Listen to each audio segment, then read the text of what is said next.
हमने तो तब किया था, तब ने कांग्रेस के खिलाफ आंदोलन किया था निर्भया में। कोई हमें ये भी नहीं कह सकता कि हम तो सत्ताधारियों से ही पूछेंगे ना, जो पावर में है सवाल तो उसी से पूछा जाएगा। तब कांग्रेस सरकार पावर में थी, हमने उससे सवाल पूछे, उनको तो गद्दी छोड़नी पड़ी। आपको पता है भाजपा कैसे आई है पावर में?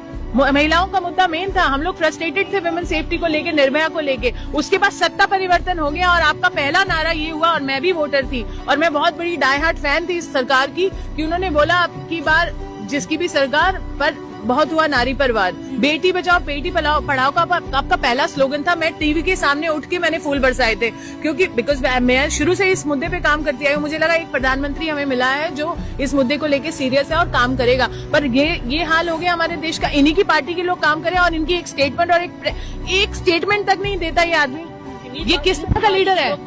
ये लीडर है हमारे, मुझे शर्म आती है। घर का पिता अगर वो कहते हैं तो वो घर का पिता है, जो कि अपनी बेटियों को क्या बलात्कार हो रहा है, आबरू लुट रही है, अंकिता भंडारी उन्हीं की पार्टी के लोग कर रहे हैं, और उसके बाद एक मुंह से एक शब्द नहीं निकलता इनके।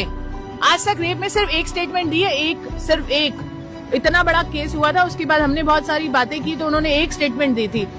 कांग्रेस के समय में हम दिन रात जंतर मंतर पे प्रदर्शन करते थे, हमें अपनी आवाज उठाने का वो था। मैं किसी पार्टी की बात नहीं कर रही हूँ, बट सब मैं मानती हूँ कि सब एक ही थाली की चट्टे बट्टे हैं, बट कहीं ना कहीं आवाज रखने का उस समय हमें हक था।